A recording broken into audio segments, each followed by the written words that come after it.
Nah, apapun yang terjadi sekarang ini nih terhadap takdir hidup Boruto, peran Eida itu memanglah sangat krusial. Dia dianggap sebagai dalang di balik kengerian jalan hidup Boruto di masa depannya nanti. Meskipun Eida sendiri juga sadar nih, ia tak mampu untuk mengontrol kekuatan besarnya itu.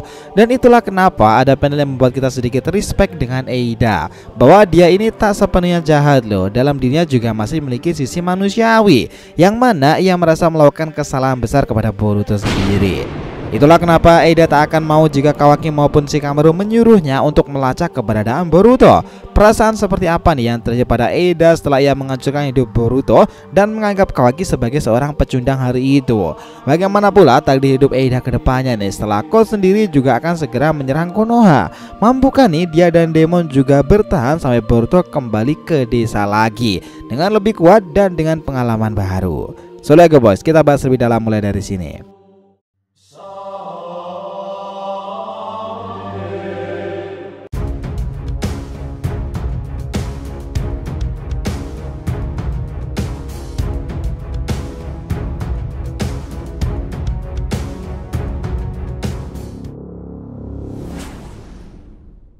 Yo nakama Shinobi DR TV, welcome back again. Nah, kali ini kita akan ngebahas mengenai cara Eida menutup penglihatan Senrigannya untuk Boruto hingga kembali ke desa. Oke, biar nggak salah persepsi silahkan simak sampai akhir ya. Jangan lupa like dan kasih respon di video kali ini. Kita lanjut.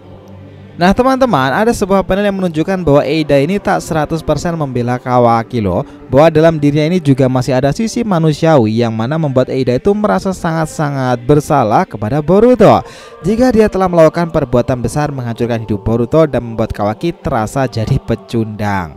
Kala itu ketika Eida dipeluk adiknya Demon yang marah melihat pada Kawaki yang nasibnya berubah itu, lalu tiba-tiba ia berkata, "Aku harus pergi dulu, ada urusan yang harus kubereskan di tempat lain." Dan tiba-tiba taps, langkah kaki Eida berada di bebatuan yang mana kejutan ia menemui Boruto dan juga Sasuke. Dia langsung cepat mengatakan seperti ini, "Aku tahu sekarang ini tak berarti apapun, tetapi maafkan aku Boruto. Apa kau sadar Boruto, apa yang sudah terjadi kepadamu? Kau membuatku bertukar posisi dengan Kawaki, begitu yang kudengarkan?" Sahut dari Boruto. Lalu Eida mulai menjelaskan, "Aku hanya ingin membantu Kawaki, cuman itu saja. Sepertinya perasaan bawah sadarku yang menyebabkan semua ini terjadi. Aku sendiri bahkan tak percaya akan sampai seperti ini. Namun ini juga bukan pertama kalinya hal semacam ini terjadi Boruto. Saat aku dulu pernah membuat semua orang menjadi tawananku dan itu juga tanpa ku sadari." Lalu Boruto menambahkan nih, "Sejak awal memang itulah yang kau mau. Kau hanya belumlah sadar kekuatan Zenoumu itu yang mengubahnya menjadi kenyataan. Tetapi dengar Eida, apa yang terjadi sekarang ini sedikit berbeda. Ini adalah keinginan Kawaki. Sekarang aku tak pernah bilang diriku ini baik-baik saja, tapi jujur saja aku tak bisa berhenti memikirkan soal dia. Yang kurasakan saat ini adalah rasa kesepian, kecemasan, dan inilah yang dia rasakan sepanjang hidupnya. Sejak dia masih kecil, walaupun kami jauh berkebalikan nih, aku dulu merasa sungguh memahami dia, tapi sekarang aku tahu kenapa itu membuatnya sangat-sangat marah. Aku memiliki yang tak dia miliki saat tumbuh besar, namun aku bersikap seakan-akan aku merasakan perasaannya." Lalu Eida mengatakan lagi nih, "Mungkin kau benar, tetapi kurasa dia benar-benar mengakuimu sebagai saudaranya. Setidaknya begitulah yang kulihat dari mataku ini." Nah disinilah Sasuke juga menambahkan nih, "Dengar Boruto, seperti halnya Kawaki, Naruto pun juga tak punya apapun saat dia tumbuh dewasa. Dia merasa sangat sepertimu sekarang ini. Seluruh desa dulu mengucilkannya, tetapi dengan tekad dan kerja keras itulah dia menjadi Hokage dan membuat semua orang menghormatinya. Jika kau benar-benar putranya, kau harusnya juga bisa melakukan hal seperti itu kepadanya." Nah karena kesadaran dan pesan-pesan dari Eida serta Sasuke, akhirnya Boruto menegaskan pada Momoshiki yang jengkel sedari tadi, karena ia merasa nih inilah saatnya membuat Boruto tambah terpuruk dan putus asa. Tapi Boruto malah berbicara seperti ini, "Nah Momoshiki, aku belum kehilangan satu hal apapun. Aku masih memiliki darah ayahku Naruto Uzumaki, darah Hokage ke-7 yang mengalir dalam tubuhku ini. Begitupun juga dengan darah Hyuga ibuku. Dan apa kau lupa bahwa kakekku adalah Hokage ke-4? Dia memiliki kisah yang luar biasa." Tapi yang lebih penting Momoshiki, api semangat itu masih membara dalam diriku karena aku adalah ninja desa Konoha. Dan kenyataan diriku sendirilah yang memaksakan Kawaki dia punya nilai hidupnya sendiri. Walaupun akibatnya ayah sendiri sangat membencinya. Dia melakukan apapun demi mengalahkan Momoshiki, walau dalam prosesnya akan menjadi pembunuh saudaranya sendiri. Itu semua salahku Momoshiki. Aku terlalu lemah saat itu. Ayo sekarang aku bisa melihatnya. Aku tak boleh biarkan dia menjadi pembunuh seperti itu. Jadi aku harus menjadi lebih kuat lagi mulai sekarang agar semua bisa diselesaikan dengan pertarungan antar saudara saja. Dan itulah yang akan dilakukan oleh ayahku juga. Nah, di sini Eida itu menambahkan, "Boruto, benarkah kau ini sungguh berumur 12 tahun? Walaupun aku tak bermaksud melakukannya, aku masih tetap bertanggung jawab atas apa yang telah terjadi.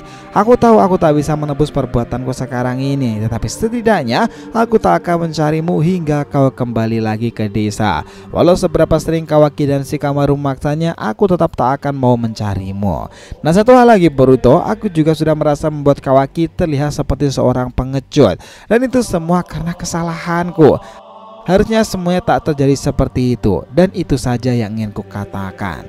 Boruto yang cukup terharu nih karena profesionalisme Eida itu langsung mengatakan dengan tersenyum, "Aku hormati keputusanmu Eida. Oh ya, satu hal lagi, tolong sampaikan terima kasihku kepada Sarada karena telah mengirim paman Sasuke. Katakan padanya aku pasti akan kembali lagi, jadi dia tak perlu cemas mulai dari sekarang." Ya, itulah yang terjadi pada Eida serta Boruto. Tetapi ini, meskipun Eida bertekad tak akan mencari keberadaan Boruto sendiri dan desa Konoha sekarang aman dengan Kawaki dan orang-orang di saat itu, ancaman itu sebenarnya nih belumlah berakhir. Karena Ako sendiri tuh muncul di panel akhir chapter itu. Dia mengatakan seperti ini, "Nah sekarang Eida, kau akan membayarnya yang telah merenggut semuanya dariku. Kau akan membayar dengan nyawamu sendiri." Ini menarik nih karena posisi Eida sekarang ini meskipun dikatakan sangat kuat karena memiliki adik sekaligus kesatria Daimon dengan kekuatan luar biasa itu nih. Yang kita tahu juga saat itu Boruto, Kawaki dan Kote saja kala itu tak mampu melawannya. Namun kondisi bisa saja berbalik loh sekarang ini, lantaran Kote sudah membawa beberapa kartu asnya. Bahkan sepertinya di antara mereka ada yang sangat spesial. Para ekstrakan Jubi adalah yang konon menjadi antitesis dari kelemahan Demon karena monster-monster itu tak memiliki perasaan atau emosi sama sekali. Dan seharusnya nih serangan-serangan monster itu tak akan mempan untuk dimentalkan.